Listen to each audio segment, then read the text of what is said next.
page number 25.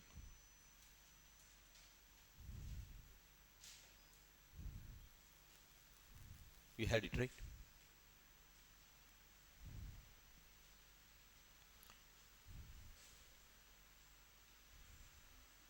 In that they have given, I think.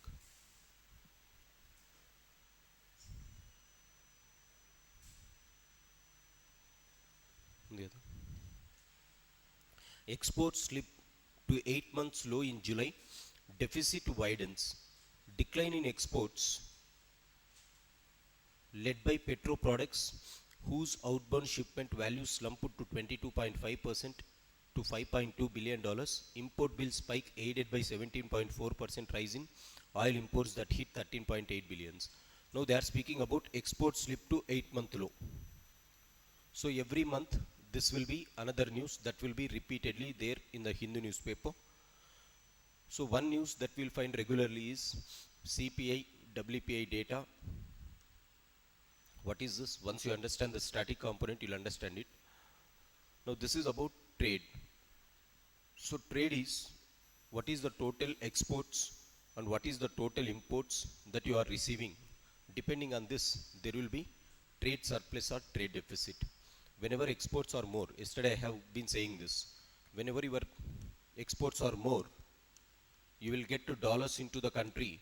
Whenever imports are more, you have to pay dollars outside. Hence, if more dollars are leaving due to imports and less dollars are getting due to exports, then that is called trade deficit.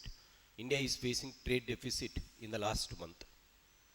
In the last 1 month, they faced this trade deficit. So exports slipped to 8-month low in July.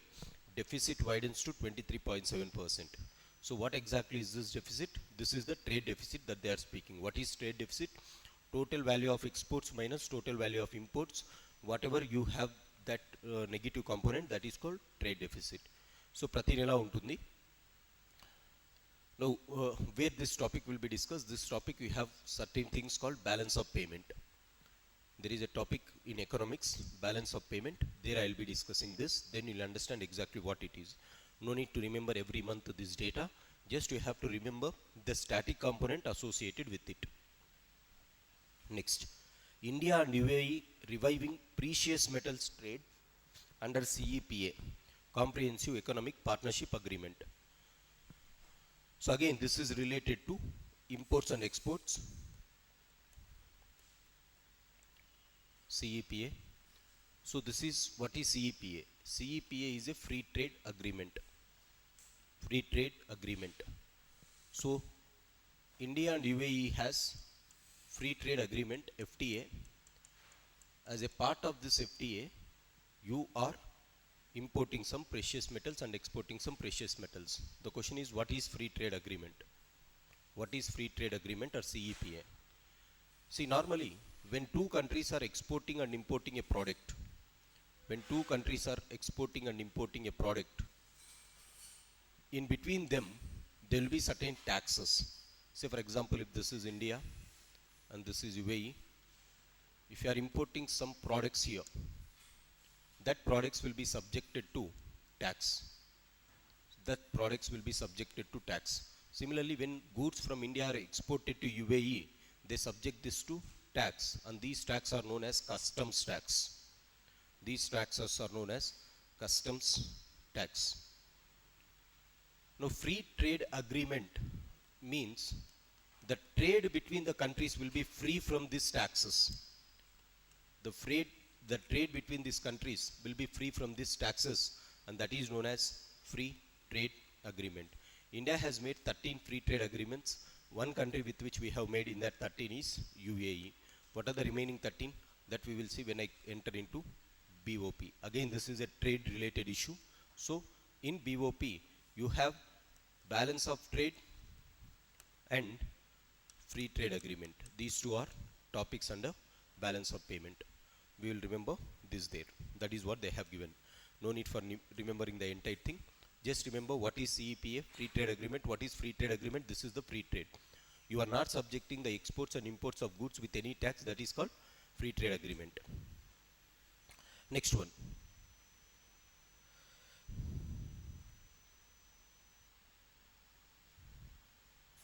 Next you have this news. Interest equalization, ROD TEP export soaps to be back soon. What is this? The Commerce Ministry is pushing to restore the interest equalization scheme, which is available for small businesses till August 31st for all exporters soon, and ensure that duty remission benefits granted to exporters under a 2021 scheme called ROD TEP are extended to beyond September. Right. Interest equalization scheme offers the interest equalization scheme that offered a rebate on pre and post shipment credit available by the exporters has lapsed in June and was restricted to MSMEs for 2 months. There are schemes which are in different stages.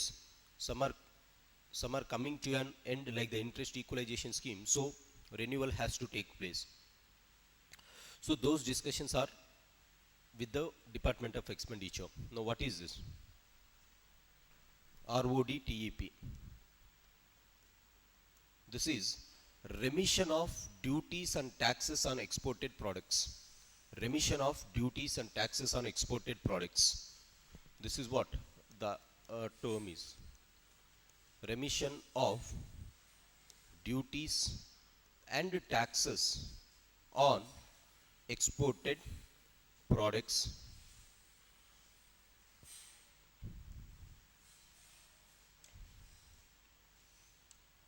So what does this mean? Whenever there are certain products which are exported from the country, normally Government of India will collect some taxes. Again, this tax is known as customs tax. So you are a producer of chilies and your chilies are going from Guntur to USA. Think that Guntur chilies are going from Guntur to USA. Whenever you export a commodity, you have to pay tax to the government. Now, whenever tax is paid, what happens to the product price? The product price is going to be very high, and they do not compete in the global market. Taxes add చేసుకుంటూ పోతే ఏమవుతుంది exported commodities పైన? When your product is going to reach to the global level, what happens? This product is going to be at a very higher price. In order to overcome that, what they did is they have reduced the taxes and they have reduced the other duties. Duties are also one form of tax. Both they have reduced for micro, small, medium enterprises. This is one support mechanism which is given for MSMEs to create demand for them at the global level. To create demand for them at the global level. As a result, this scheme is available. This scheme is going to end in this August. They wanted some extension for this until September. This is what the discussion. Interest equalization scheme. Interest equalization scheme, IES, is a part of ROD TEP. So they will reduce some interest, they will remove this duties and taxes. This is called this. So everything is related to balance of payment. So anni kuda balance of payment articles except that inflation article. So what is the summary of today's newspaper? If you look at today's newspaper, one article is on inflation, which is they said in editorial about illusionary slip. Illusion. What is this illusion? You are thinking that the food prices have been fallen, but these food prices have not fallen because of the reality. It has fallen because of the base impact. As a result, base impact is very important this year.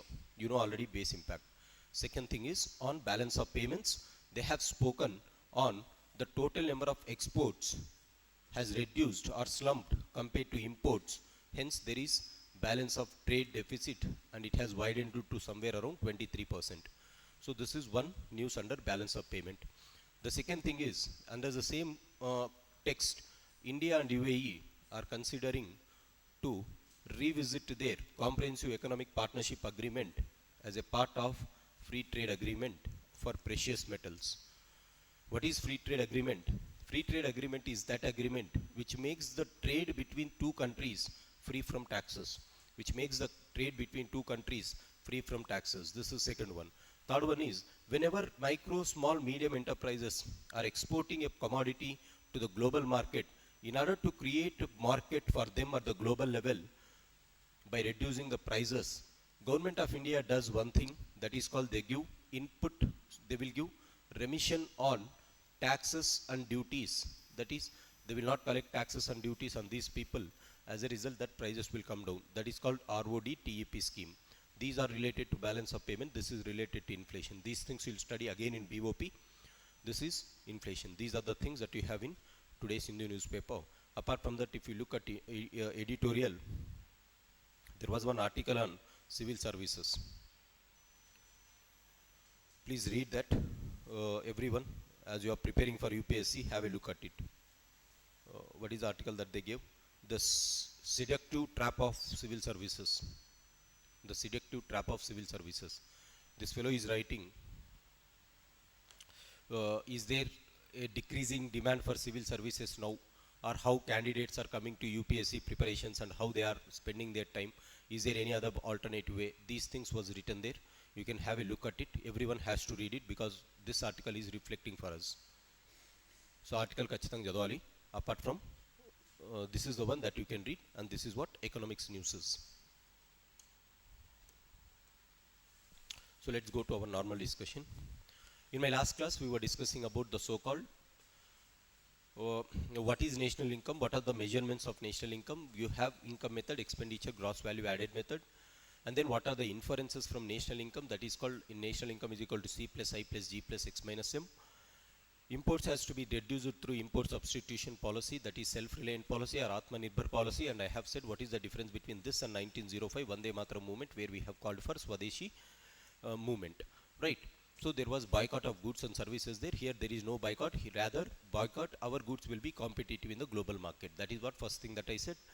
To promote exports, what you have to do is you have to make their prices very less. As a result, Government of India should reduce the taxes so that our exports will be promoted. And one of that scheme that you have is ROD-TEP. So ROD-TEP is one of that schemes to reduce the taxes so that our prices or our products will be exported more and more. Next one is government should spend its expenditure, and on what factors it has to spend, on human capital, on social capital and economic capital they have to spend.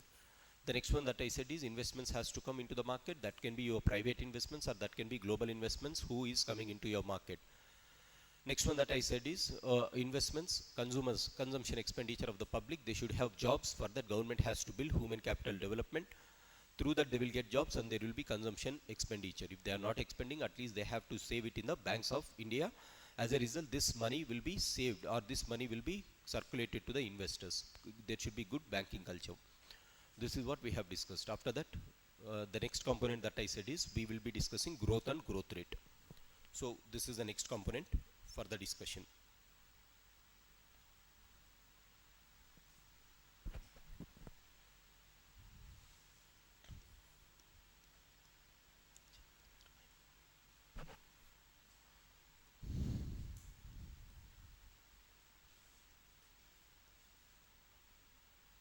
Growth and growth rate.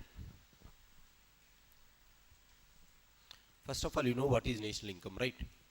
What is the total monetary value of all the finished goods and services produced in a year? So if you are calculating what is the total money value, you will get some amount or you will get with some number. Like this you are going to calculate for every year. Now, once you calculate it for every year, you can compare the performance of production year on year. You can compare the performance of production year on year. And then you can say whether the performance is good or bad. So what is growth? Growth is nothing but the change in the performance of national income over a period of time. The change in performance of national income over a period of time. Over a period of time. Growth. Change in the performance of national income over a period of time. Full stop. Performance can be positive, negative or zero. Positive, negative or zero. Hence, growth can be positive, negative or zero.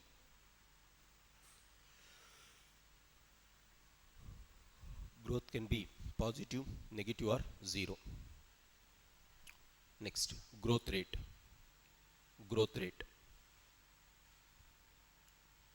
When growth is expressed in percentages, when growth is expressed in percentages, it is called growth rate. It is called growth rate. Consider the same example that we were discussing earlier. Take the student who is studying his 8th standard and his mathematics score in the unit test is as follows. In unit test 1 he has got 20. In the unit test 2 he has got 25. In the unit test 3 he has got 15. In the unit test 4 he has got 10. Let's say he has got 20. Now if you look at the performance of the candidate,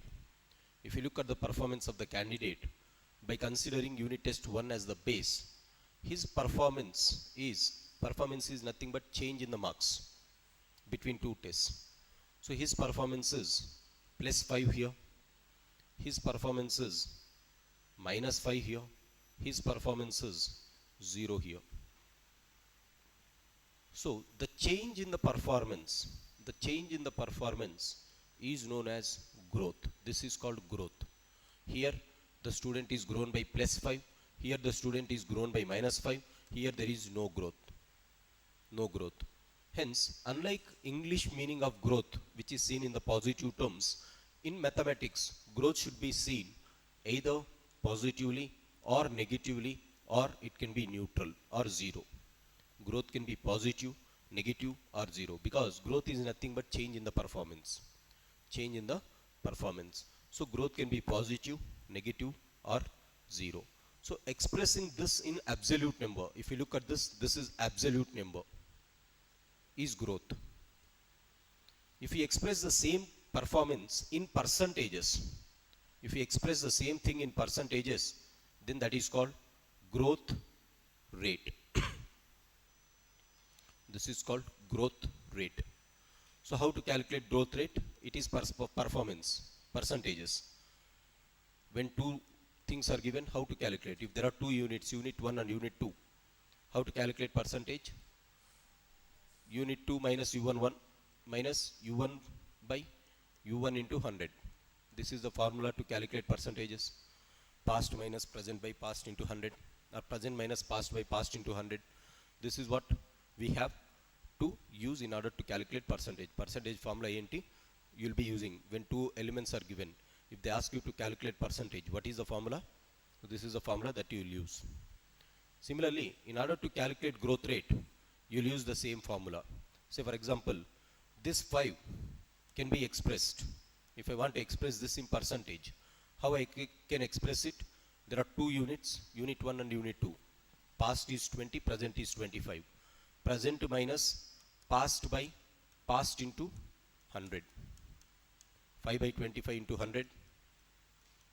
1 by 5 into 100. This is 20%.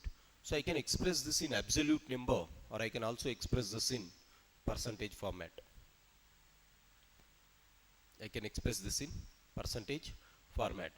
Now look at between unit test 1 and unit test 3. Present is 15, past is 20, past is 20 into, here past is 20. So 5 ones, 5 fours, it is going to be 25%. Present minus past by past into 100. That is the formula.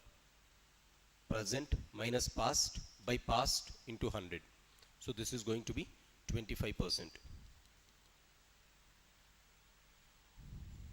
Next, unit 1 and unit 3. If you look at the percentages, unit 3 present minus past 20 by past into 100. So minus 5 by 20 into 100. So if you say the student has grown by minus 25%. Minus 25%. Here, present minus past by past into 100, it will be 0%. So expressing a value in percentages is called rate, that we might have studied in our school days itself. Percentages, rate. What is rate? Rate is nothing but expressing a quantity in percentages. If you express the same absolute number in percentages, that is called rate, growth rate. The question is, what is the advantages of percentages over absolute numbers? Absolute numbers ki percentages ki, what is the difference?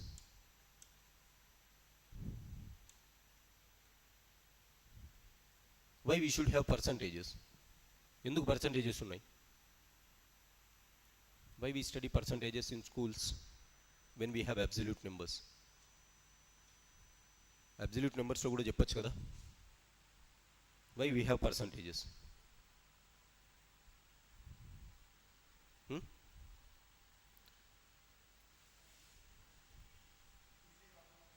ఈజీగా అర్థమవుతుంది. Okay, still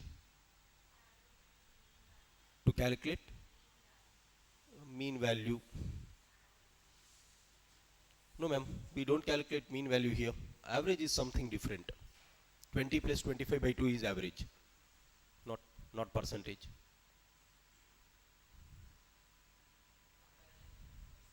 Comparison will become easy. He said the same thing.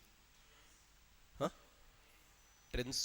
He can also, here also you can say, right sir, plus 5, minus 5, 0. Here also it is very easy. Between unit test 1 and unit test 2, his performance is plus 5, minus 5, 0. The only thing why they introduced percentages is, if the number is very, very large, if the absolute number is 25 lakhs. Now imagine the scale of expression that it requires. The scale of expression that it requires. India's national income is 170 lakh crores. Now if I start writing in absolute numbers, it will start here and it will end here. So that is not the way. So in order to express a number in a very short format, you will use percentages. At max, if you go for that, it can be expressed in 3 digits. 3 digits. Maximum ante any digits untundi? 3 digits. But absolute numbers can cross it. Absolute numbers can cross it. That is the reason why we have percentages. Percentages are there because expression is easy. So that is the absolute thing. Performance, you can also do performance here, you can also do there. But the thing is, expressing is very simple. Expression is very simple. That is why they go for percentages. Hence, whenever we calculate, here it is easy because you are telling 20 marks, 25 marks. But in reality, when you go for national income, it will not be in 2 digits. It will be in lot number of digits. As a result, they express in percentages. Hence, percentages are used to express the growth rate in the country. So growth rate is used to know how exactly we are performing. So what is growth? Once you calculate national income year on year, look at the change in the performance. If you look at the change in the performance, whatever is available, that is called growth, and percentages change of growth is called growth rate. How to calculate percentages? The present value minus past value by past value into 100. That is the way to calculate percentage for growth. Next.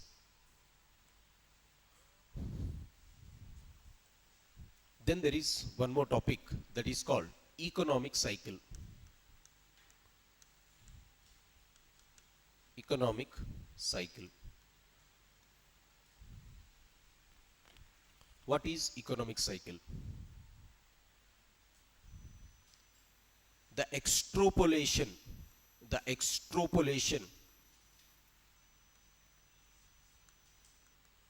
of growth rate over a period of time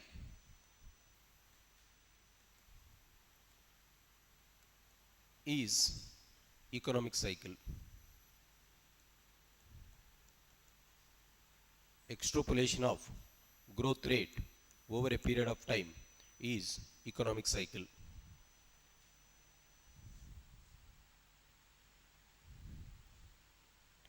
Take for example, you are taking financial year here, and if you are extrapolating growth rate, every year you are taking growth rate year on year, if you are expressing that in a graphical representation, say if the graph is like this,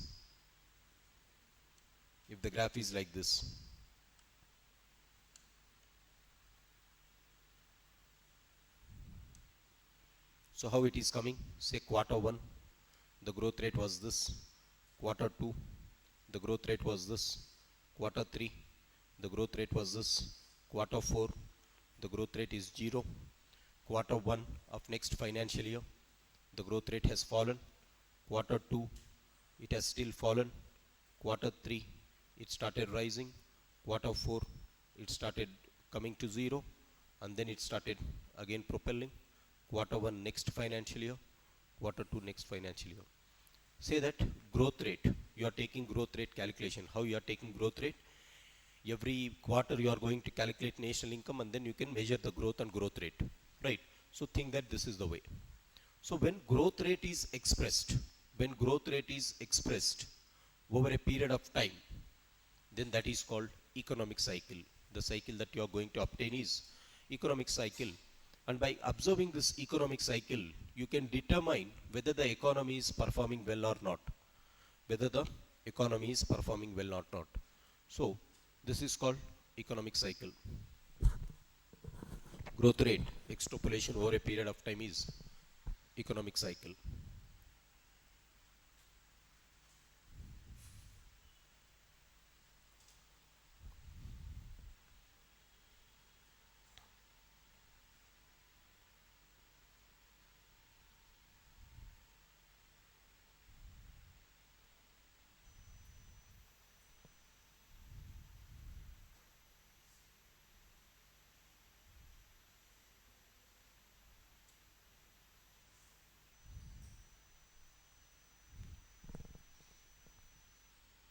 Right.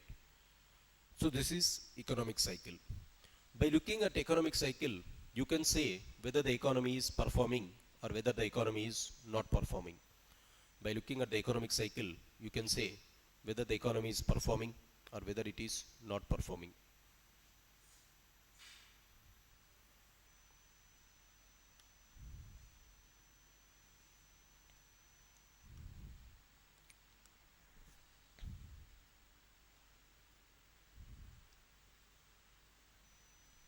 Right. Now have a look at it. If you observe between these two quarters, the economy is, or the growth rate is rising. The growth rate is rising. Whenever the growth rate is rising, whenever the growth rate is rising, if you observe this, the growth rate is rising here.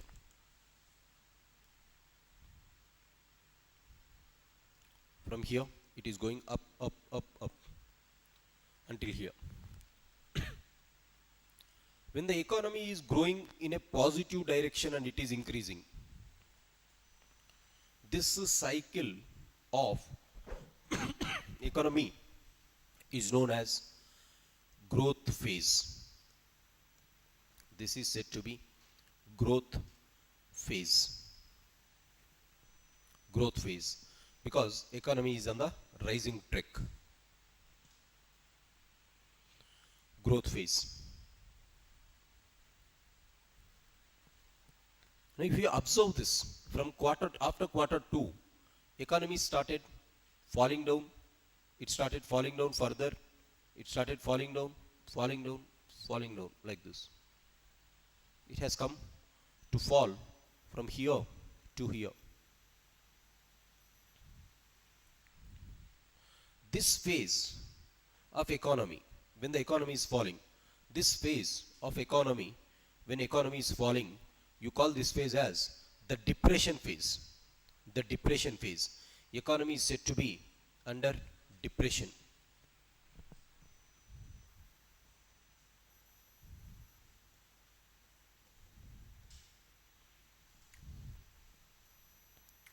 But again, if you look at here, the economy started bouncing back, or it started changing its momentum. It started changing its momentum, and it started recovering from its damage. It started recovering from its damage. It started recovering from its damage. This is the recovery phase. This is the recovery phase. This is the recovery phase.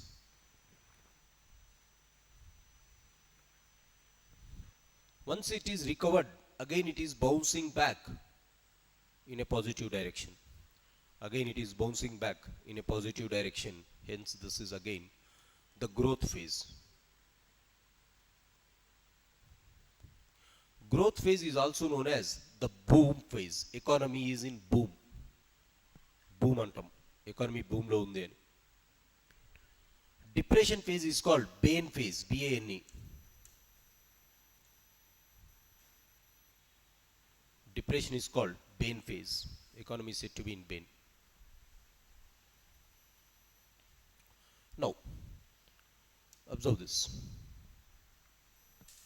Whenever the growth rate is falling, whenever the growth rate is falling consecutively for 2 quarters, whenever the growth rate is falling consecutively, successively for 2 quarters, in first quarter it was declined by this, in the second quarter it was again declined.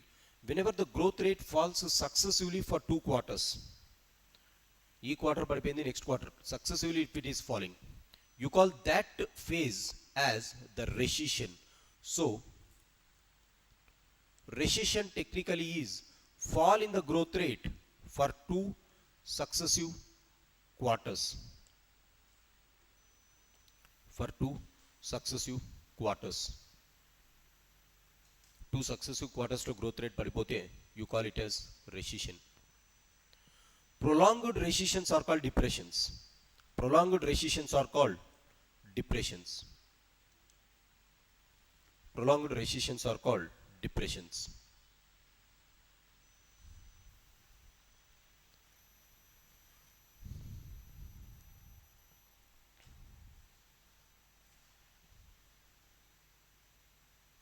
Prolonged recessions are called depressions.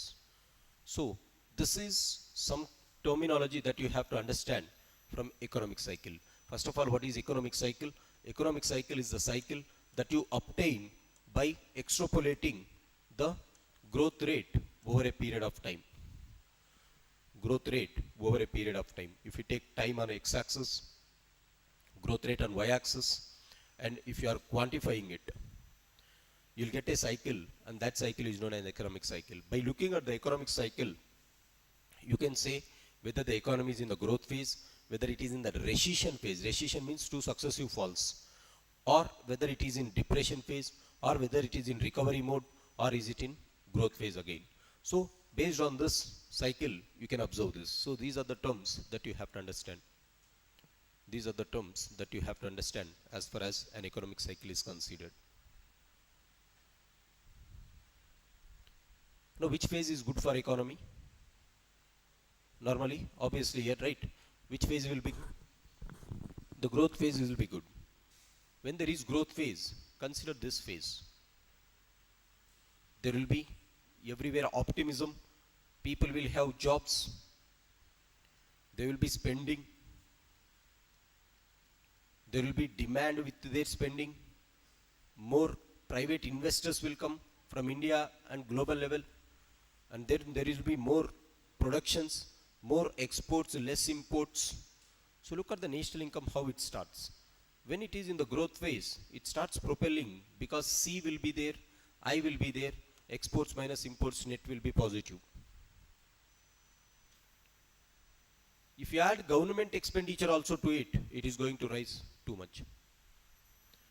But when there is recession, what will be the impact? If there is recession, what will be the immediate impact? On jobs, spending, demand. So C will starts coming down during this phase. With that, I starts coming down. Exports minus imports, net will become negative. At that point of time, who has to play a crucial role to revive the economy? Who has to play? Government is the only player who has to play or who has to take care of this economy when this is falling. So during the depressions, it is the responsibility of the government to come and spend. Government spending. G has to propel. Here C will be propelling, I will be propelling. But here, as C is dampened or I is dampened, what has to propel this? G has to propel this. G has to propel this. So whenever the economy is low, what government will do? Whenever the economy is low, what will be the government's natural policy? Hmm? What will be natural policy? C low ga unte. Sorry, when economic cycle is low or when there is crisis in the economy, what government has to do? What government has to do?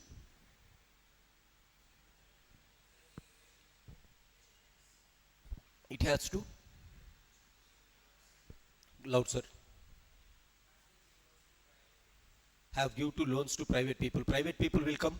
Will they come here if I give loans? Why they don't come?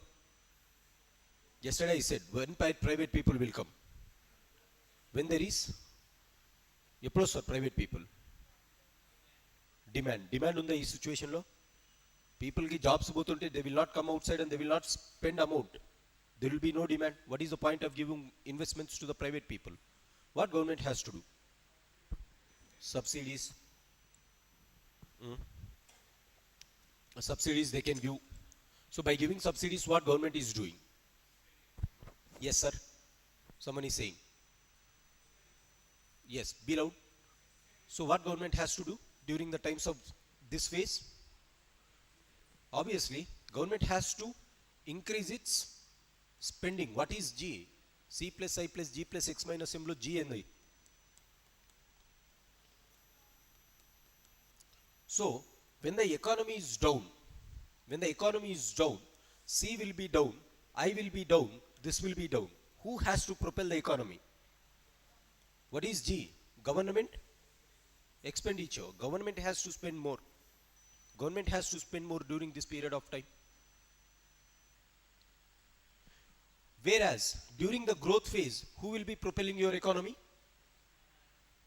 Who will be propelling your economy during the growth phase? Private people. Along with that, C will be there. So, at that point of time, this will take care of the economy.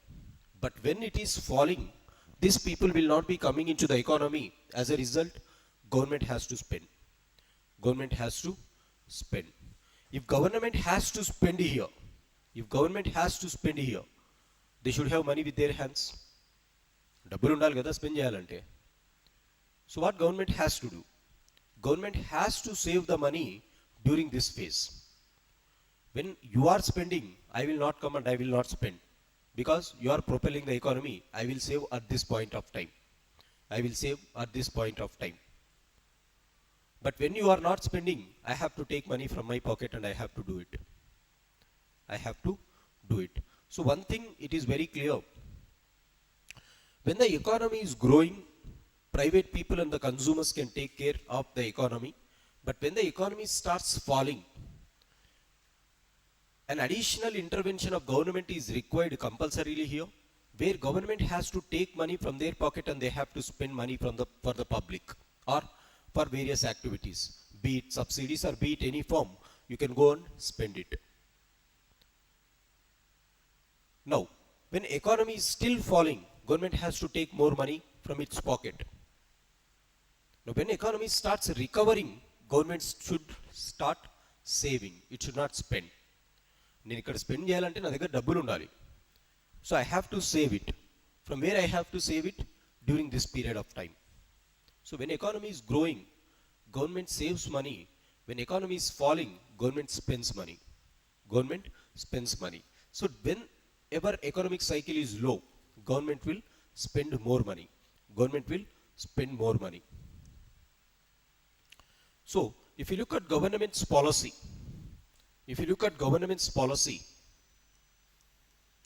government's policy will always be in such a way that when economic cycle is low or when economic cycle is falling, what government to do? Government has to spend more.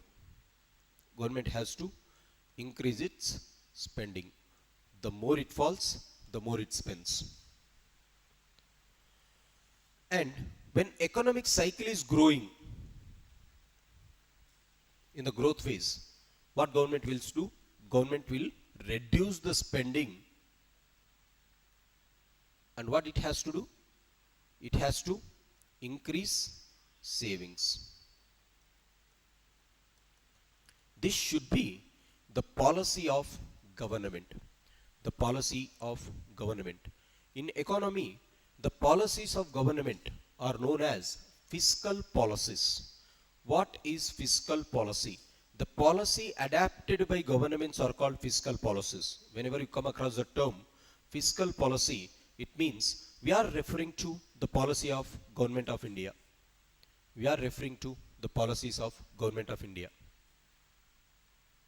So in economy, whenever you come across the term fiscal policy, always remember we are speaking about the policy of government.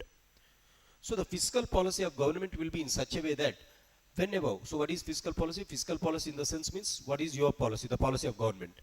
So fiscal policy of government will be in such a way that when economic cycle is low, they will spend more. When the economic cycle is high, that is when there is growth, they will start reducing their spending. They will start reducing their spending. This should be the policy of government.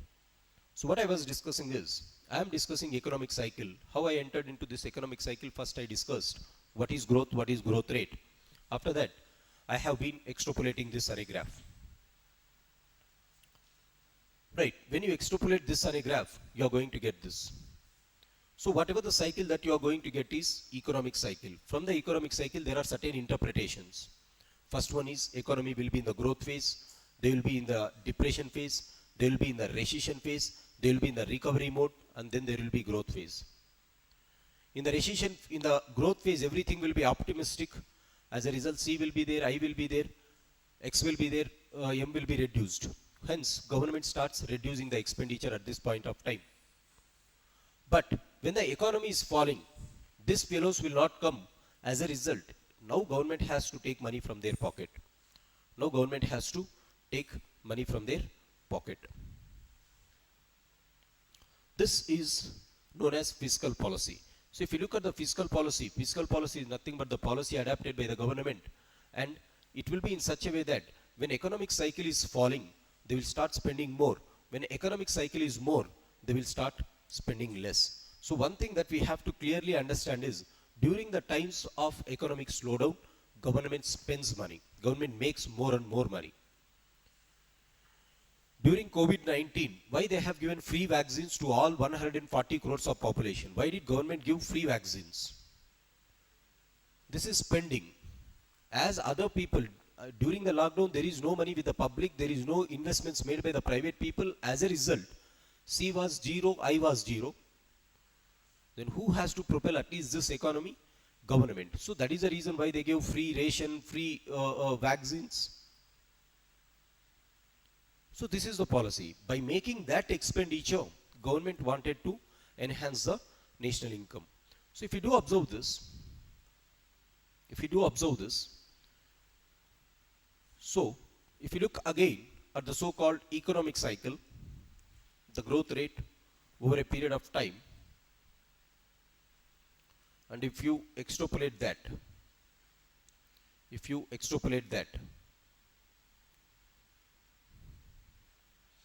so I said this is quarter 1, this is quarter 2, quarter 3, quarter 4, again quarter 1 of next financial year, quarter 2,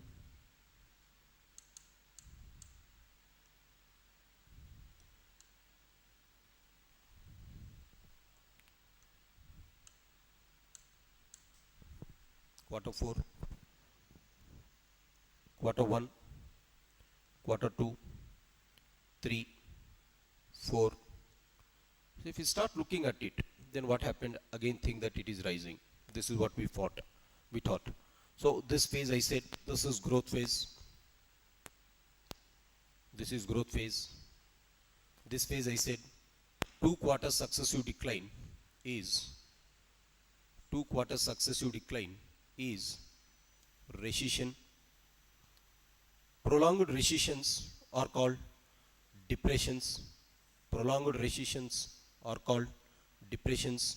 Then economy started coming out. Economy started coming out. This is recovery. And then economy is going in. the growth phase. Economy is going in the growth phase. This cycle is the economic cycle. This cycle is the economic cycle that I spoke. Now, if you look at the fiscal policy of the government, you know what is fiscal policy, right? The policy adopted by the government. Now, if you look at fiscal policy, how government will be spending their amount. When the economy is in the growth phase, they will not spend.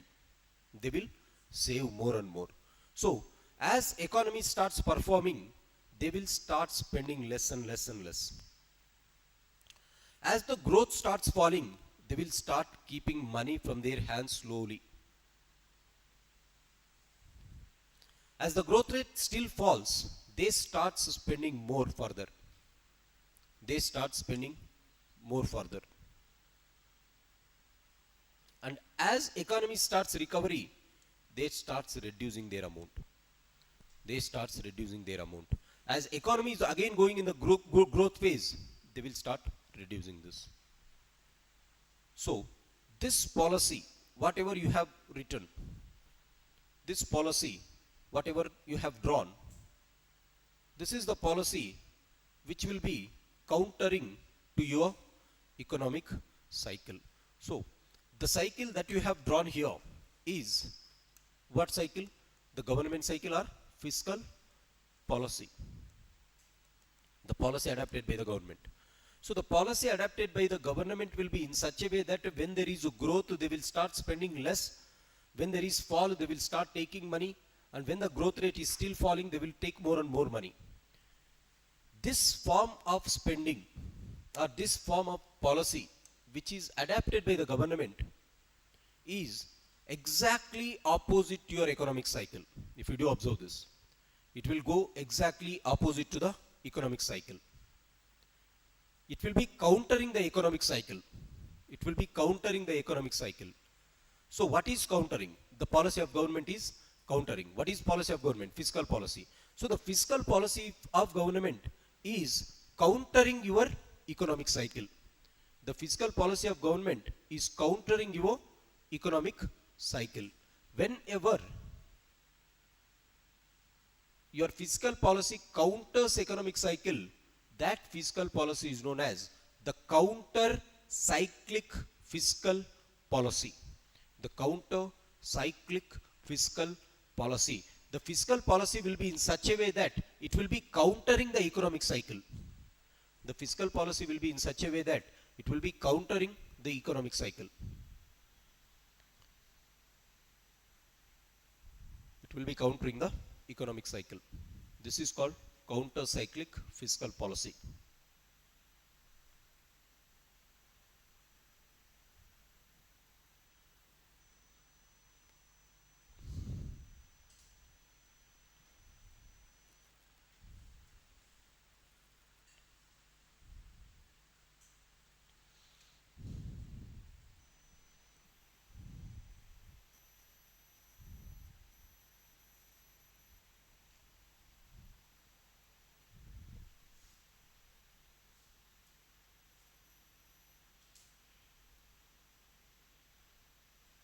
Write this question. Understood this? Right? Clear? So this can be visualized not only now. Any rational government, what they have to do is they have to do this one. Right? బుర్రున్న ఏ ప్రభుత్వాలైనా సరే ఈ పాలసీనే follow అవ్వాలి. Because they have to save when they have money. They have to spend when others are not spending. No, this is not a new model of economics. This is followed right from the ancient times. Look at the kings and kingdoms.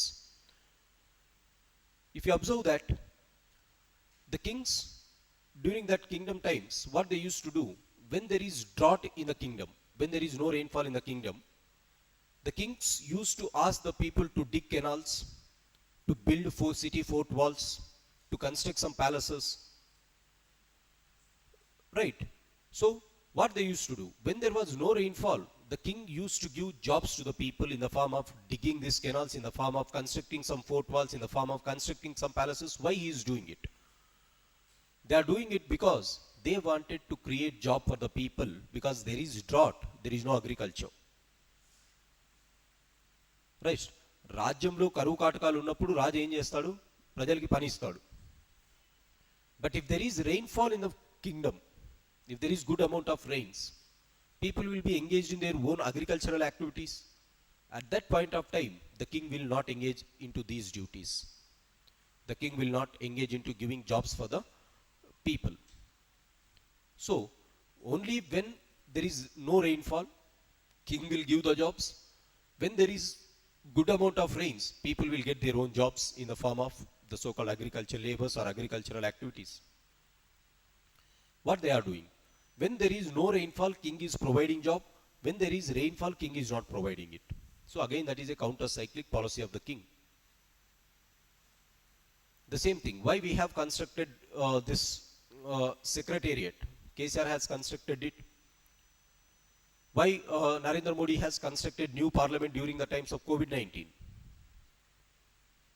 The reason is again to give this spending, again to increase this spending during the times of low periods. So whenever the period is low, they will give the policy like this. So any rational government has to follow this counter-cyclic fiscal policy in order to create some momentum in the country, or in order to create momentum in the economy.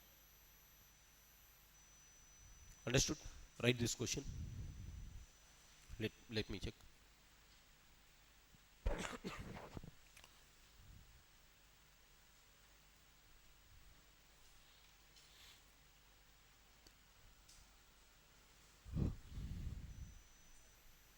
Consider the following statements. Consider the following statements.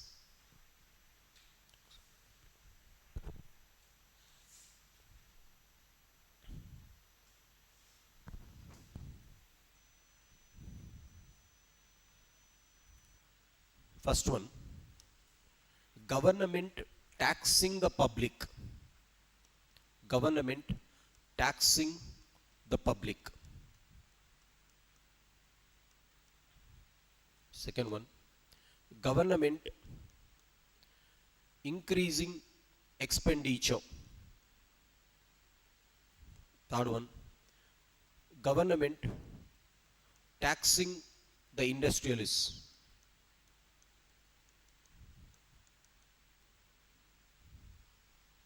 Government taxing the industrialists. Government removing subsidies.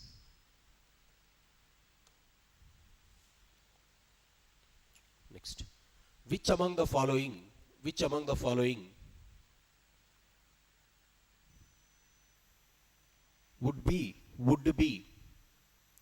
the following would be a policy measure of government, a policy measure of government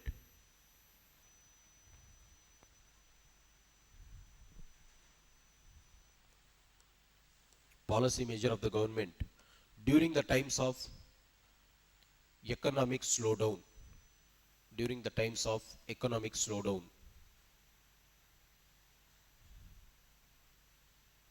Option A, one only, 1 and 2 only, 2 only,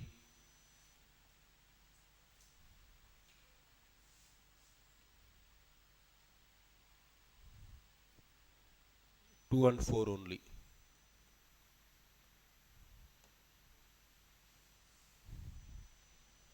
What government will do?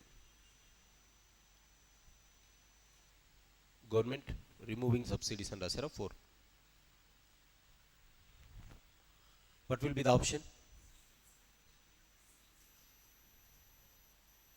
2 only, na? How many of you say C? C is the answer. Okay. How many of you say A? Government will tax the public. How many of you say B? 1 and 2. Government taxes the public, government increasing the expenditure. How many of you say it? B. First of all, say how many of you say A? A is the one that government will do. B, C, D, 2 and 4. Government increasing the expenditure, government reducing subsidies. Government reducing subsidies for whom, sir? See, government subsidies is expenditure to the government. Government subsidies is expenditure to the government. If it reduces subsidies, indirectly it is reducing expenditure. Both are contradictory statements. 2 and 4 are opposites in themselves. Either this has to be correct, this has to be correct. Both cannot go together. Are you understanding this? This is like sugar, this is like salt. Both are opposites. It will not go together. Right. So 2 అనేది first ఇది eliminate చేయాలి. Will government increase the taxes on public during when the economy cycle is low? What to do? Government ప్రజల దగ్గరే డబ్బు లేదు, మళ్ళీ tax వేసుకొని ఏం ప్రయోజనం? What will people pay? So this is not the option that they will have. They will never increase the taxes when economy is low. When economy is low, they never increase the taxes. Always remember this, because even they increase taxes, people have nothing to pay, hence they will not attain anything, right? So they won't do it. Government is going to increase the expenditure. Government is going to increase the expenditure. This is what previous year questions are. So what will be the inference? They will not ask counter-cyclic fiscal policy. They will ask some inferences from here. So the inference is this: whenever there is economic growth, government saves. Whenever there is economic fall, government spends. So this is about economic cycle and the so-called counter-cyclic fiscal policy. Counter-cyclic fiscal policy. So what I discussed today is growth, growth rate, economic cycle, counter-cyclic fiscal policy. These are the 4 things that I have discussed so far. What is the next thing that you have written?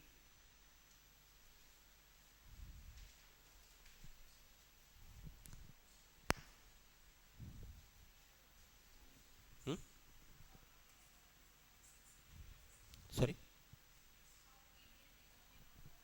Okay.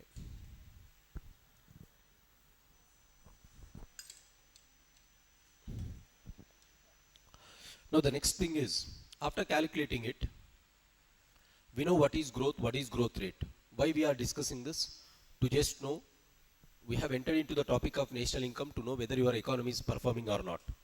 So after calculating national income, let us see whether Indian economy is performing or not, or how Indian economy has performed from 1947 to 2027, right from 1947 Independence Day to today, how our economy has performed.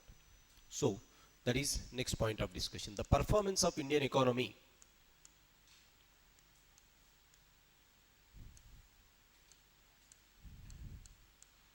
Performance of Indian economy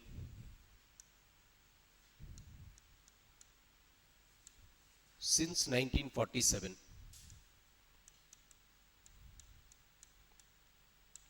So right from our independence until now, how we have performed.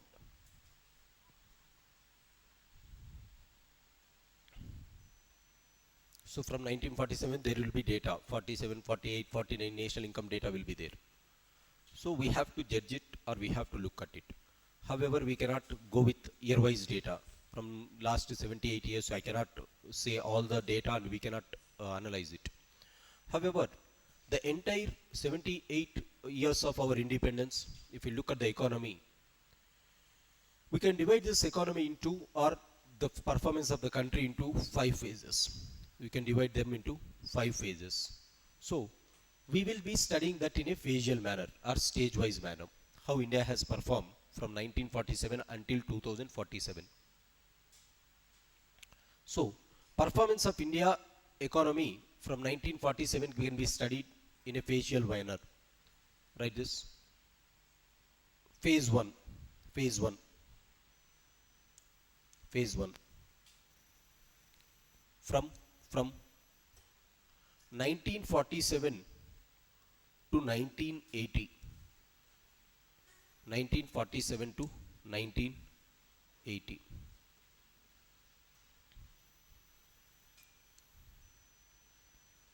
This phase is called the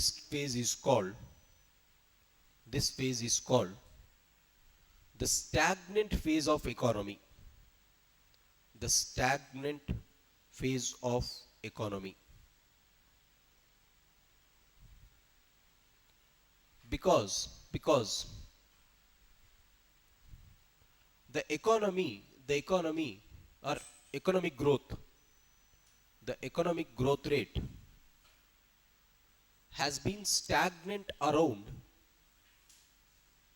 has been stagnant around 3.3%, has been stagnant around 3.3%.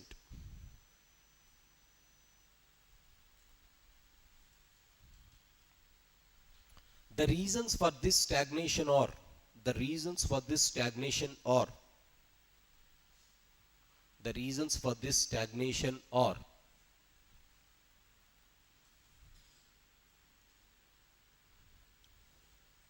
the poor colonial legacy,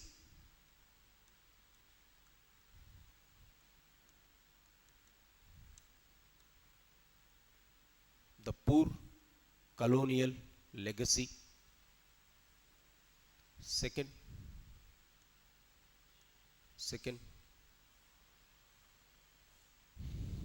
frequent wars, WRS, wars. In 1948 we had a war, 1962, 1965, 1972, frequent wars. See, the closed socialistic model, closed socialistic model of economics, closed socialistic model of economics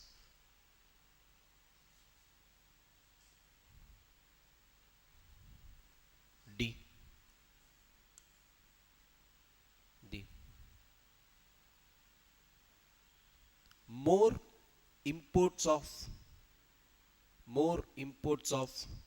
food grains and oil, food grains and oil,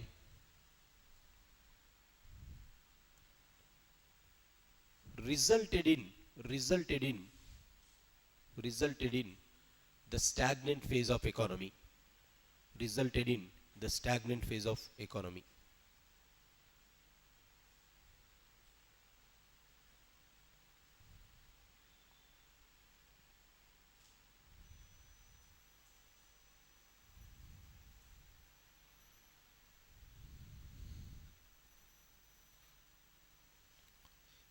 This growth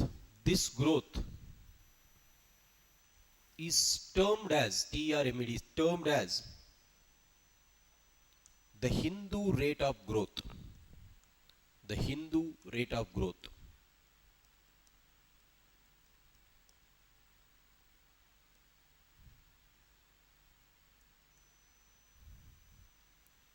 The Hindu rate of growth.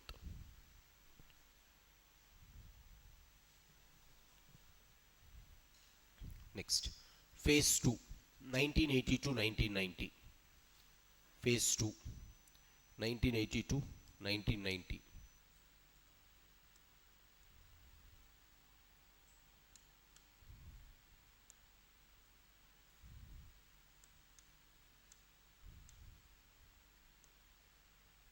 It is known as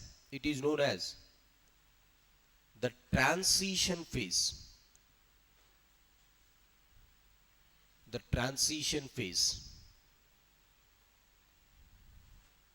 Full stop. The growth rate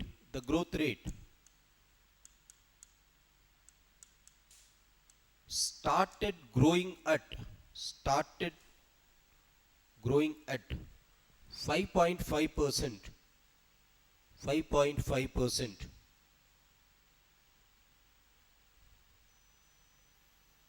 5.5%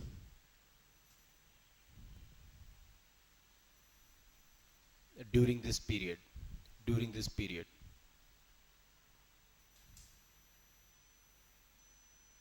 The reasons for this transition are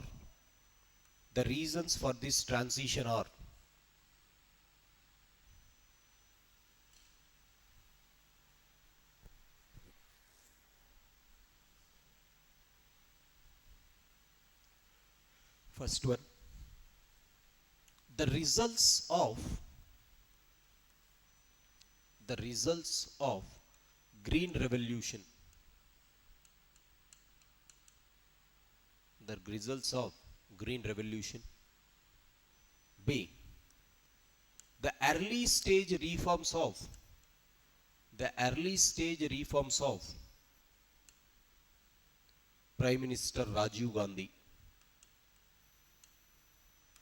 The early stage reforms of Prime Minister Rajiv Gandhi.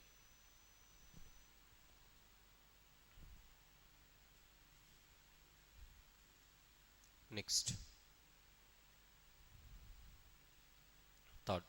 1992 2007. 1992 2007.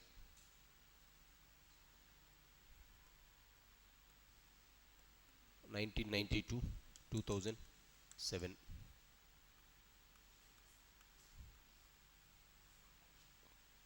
The reforms phase. The reforms phase.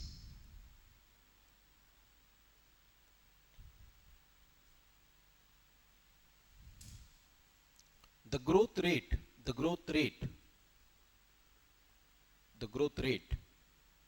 was around 8.5%. Was around 8.5%.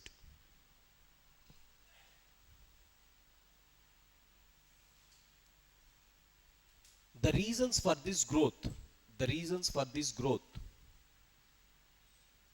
are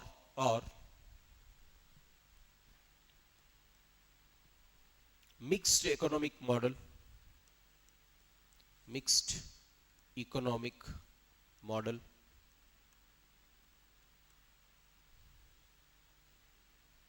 two, revival of banking sector,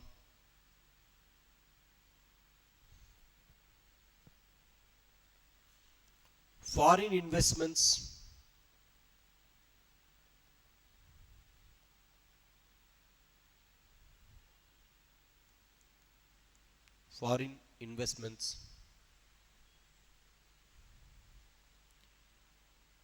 promotion of exports,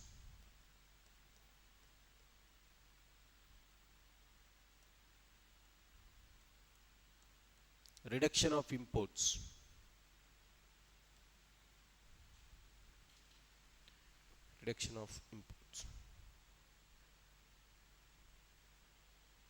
Next, 2007 to 2014.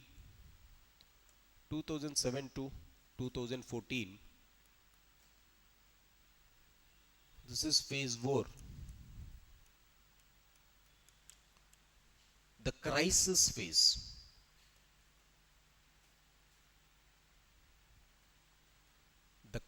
phase.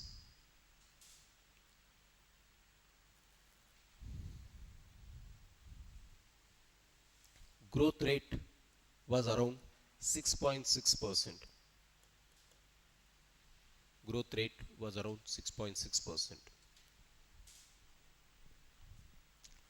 Reasons for the crisis are the global financial crisis of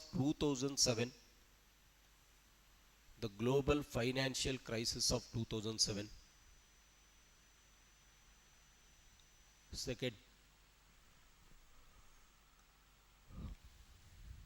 Second, increasing NPAs of banks.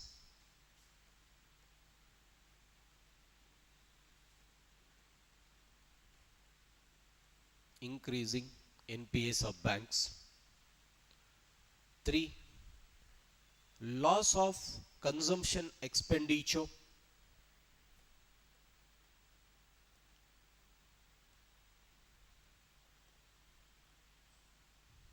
Four, loss of investments.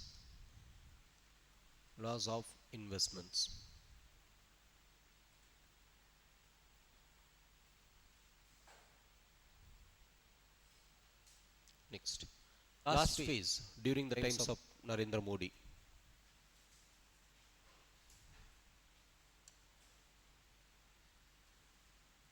2014 to 2024 phase 5. This is volatile phase.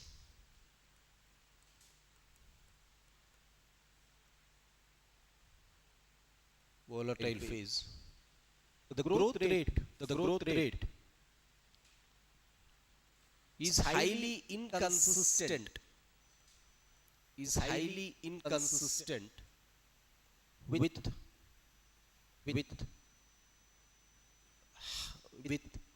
frequent volatility.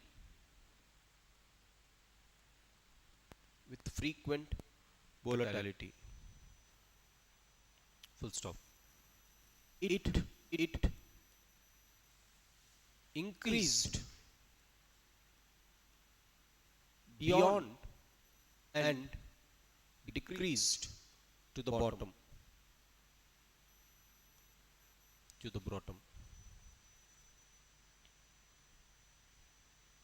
As a result, there is no stable performance.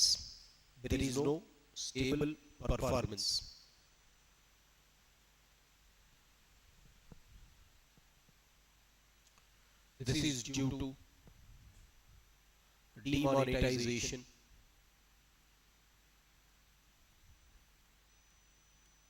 sudden GST implementation,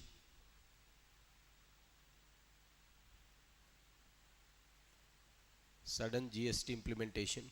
3. COVID lockdowns or COVID impacts. COVID impacts. So, no one is understanding what exactly is happening in the economy, neither the Prime Minister nor the Finance Minister. So, these are the 4 phases that has happened in the performance of the economy since 1947. 1947 నుంచి చూసుకుంటే we can classify them into these phases. Next, let's study this in detail before going into explanation. The economic performance during the times of last 10 years, how our economy has performed exactly in the last 10 years. Side heading, economic growth in the last 1 decade. So Prime Minister Modi time now will go in depth and we'll see it, how economy has performed. The growth rate of India since 2014.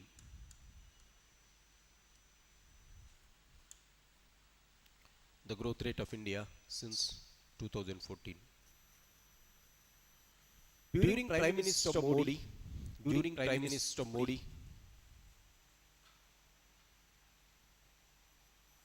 the growth rate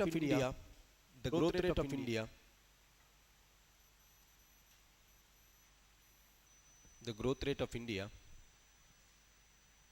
can be analyzed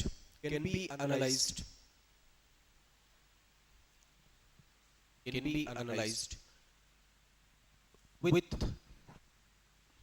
year on year performance analysis.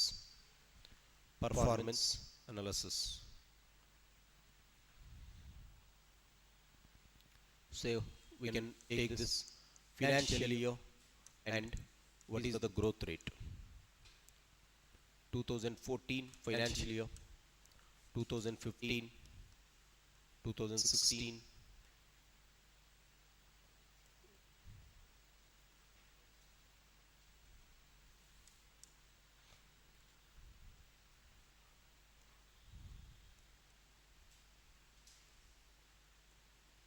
2021, 2022. If you extrapolate the growth rate, or if you look at year-on-year growth, 2024 financial year, we are in the year 2025 financial year. So if you look at the growth rate during this period, at this time it was 6.3%. So growth rate is percentages. 6.3%, then 7.5, 7.5, then 8, then 8.3, then 6.9,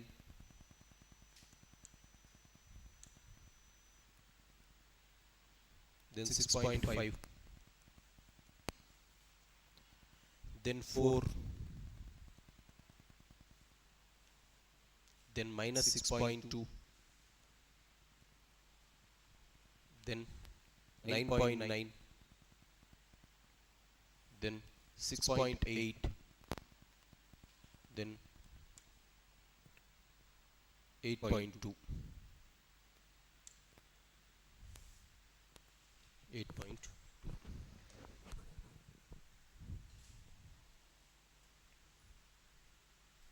During the times of Narendra Modi, this is the growth rate of the country.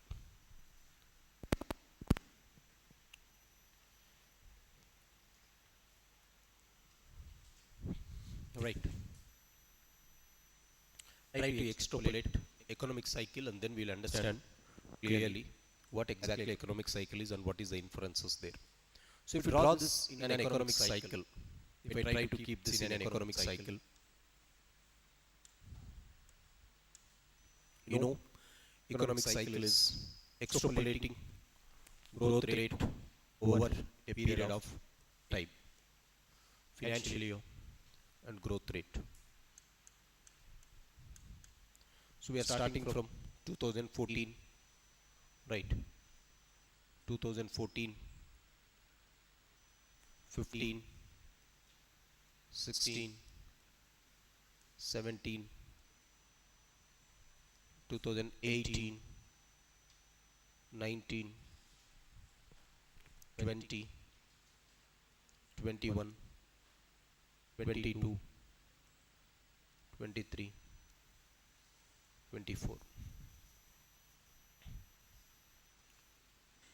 Growth rate in terms of percentages: 1%, 2, 3, 4, 5, 6, 7, 8, 9. -1, -2, -3, -4, -5, -6, -7. Right. This is the thing that you have written. So in 2014, it was 6.3%. So if you extrapolate that on a graph, it was 6.3% here. And then it was 7.5 here. Then it was 8.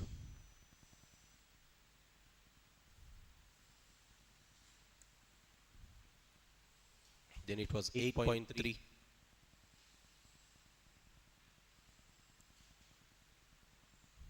And then it was 6.9.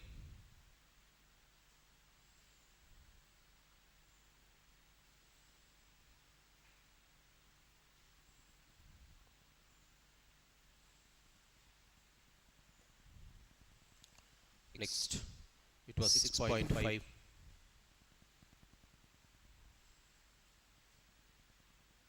Next, 4.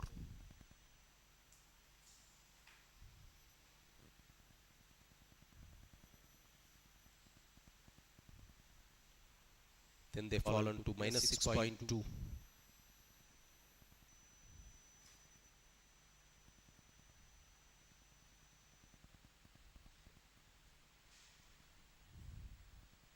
Next, 9.9.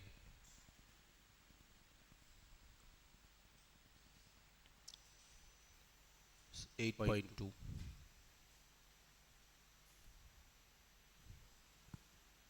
6.8. 7.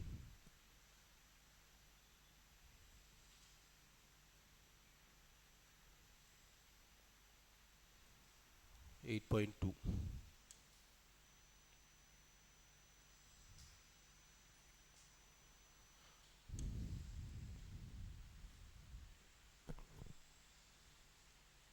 Now, if we try to extrapolate that on a graph,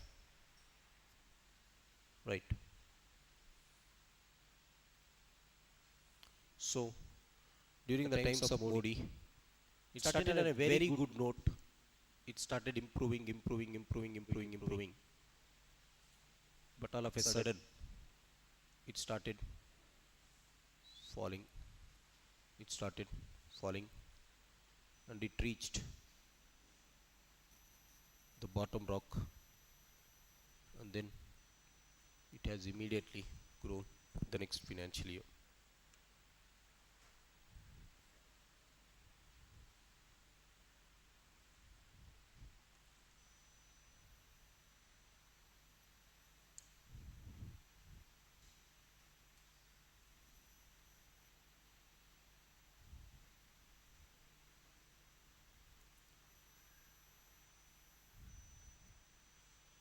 And then there was decline, there was incline, and then this year we are expecting it to grow, fall.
This year we are thinking to grow at 7.9.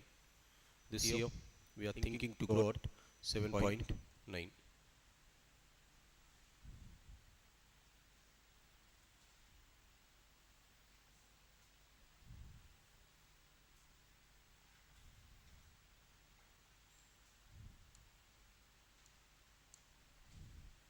So this is during the times of Narendra Modi. If you do observe how our economy has performed, this is the way it has gone. This cycle, when you are extrapolating growth rate over a period of time, I called it as the economic cycle of India in the last 10 years. Economic cycle of India in the last 10 years.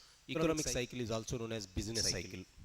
Economic cycle, it is also known as the business cycle. You can write that also. So economic cycle or the business cycle.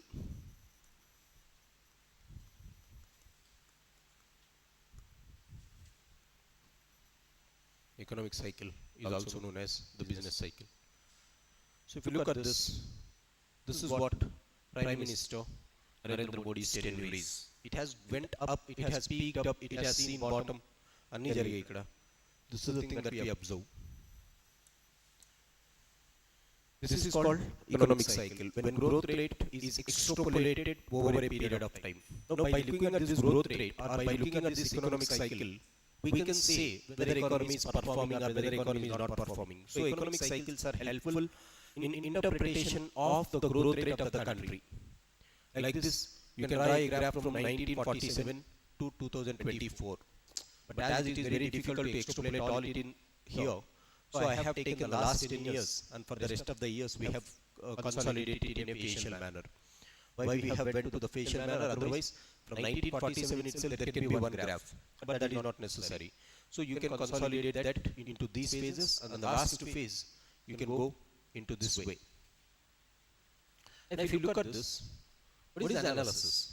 When Narendra Modi has come, when Dr. Manmohan Singh was in his last tenure, so the growth rate at that in 2014 and 13 financial year, it was 4%. That was an El Nino season, so it was 4%. Narendra Modi inherited at 4%, and we have seen that the gradual increase has happened in the country. Gradual increase has happened in the country, and everyone was expecting that the growth is going to cross beyond the 10 or double digits. Everyone was expecting, but all of a sudden, in this economy, you started seeing some trouble. It started falling after your 2017 financial year. So the 2017 tarvata, if you look at the financial year, the following financial years, there has been decline in the national income. It started declining, and then it started touching the bottom rock. It started touching the bottom rock successively from 2017, 18, 19, 20, 21. 1, 2, 3, 4. For 4 financial years, we have seen a drop. 1, 2, 3, 4. Then again, all of a sudden, we started showing a quick recovery. A quick recovery was observed. When everyone was expecting that this recovery will be maintained, when everyone is expecting that this recovery is maintained, but what happened all of a sudden? Again, our economy started faltering.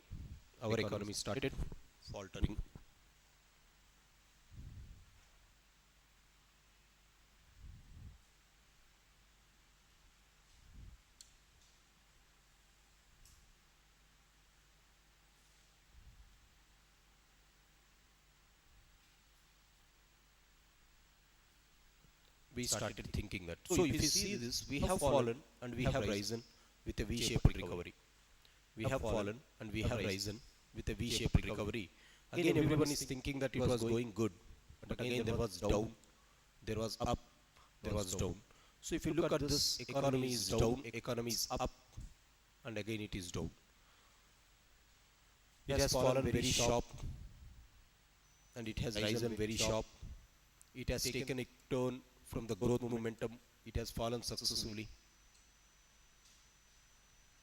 This is the observation that we have to look at. This is the observation that we have to look at. This year, the latest budget said we will grow at 7.9%. 2025 expectation is 7.9. So 8.2 to 7.9 maybe.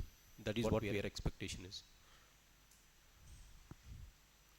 So this is the economic cycle of the country. This is the economic cycle of the country in the last 10 years. గత 10 ఏళ్లుగా మనం ఎలా perform చేసామంటే ఇది performance.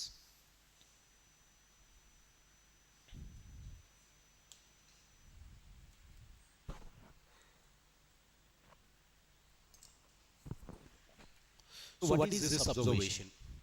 What are the observations that you have to make here?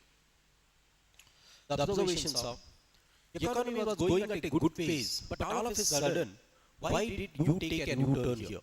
Why did the economy has taken a new turn here? This is because of the policy failures of government. On November 2016, Government of India has taken a measure known as the demonetization. Has taken a measure known as the demonetization. This created the fractures in the Indian economy. This created the fractures in the Indian economy. An economy which was expected to grow at 10% has turned its clock altogether, and we started clocking down. Government did not stop there. In the next following year, on July 2017, Government of India on 1st July 2017, all of a sudden they implemented GST. Sudden GST implementation has further widened the fractures. And adding fuel to the fire was COVID impact. Adding fuel to the fire was COVID impact.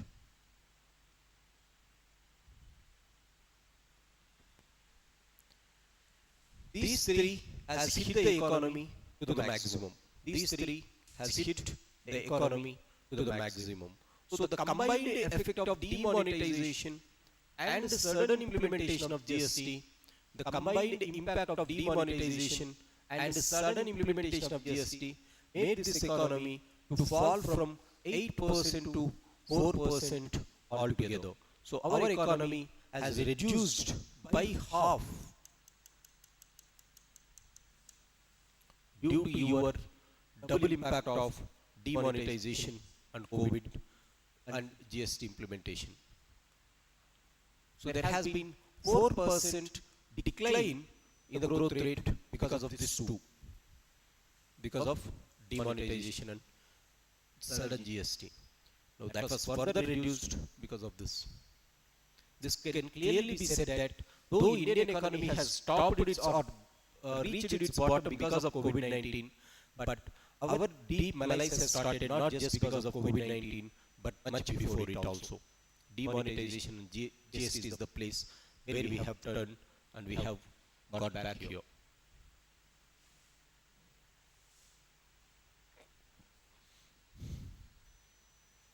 This is the performance of government in the last 10 years, or this is the performance of our economy since the last 10 years.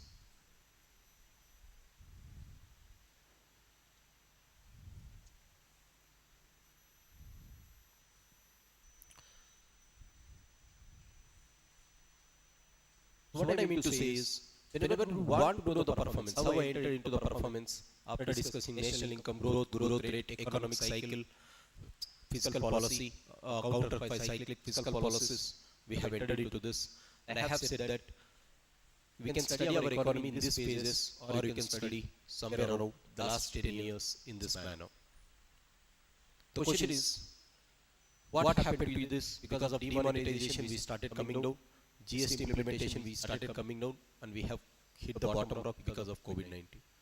What exactly is this, and how India is going to be a Vikasit Bharat by the time we celebrate 100 years of our independence? In the next 22 years of our independence, how India is going to be? Right, that is one observation that we have to see, that I will discuss tomorrow. I will stop here. I will continue. I will explain this, what you have written, tomorrow, both.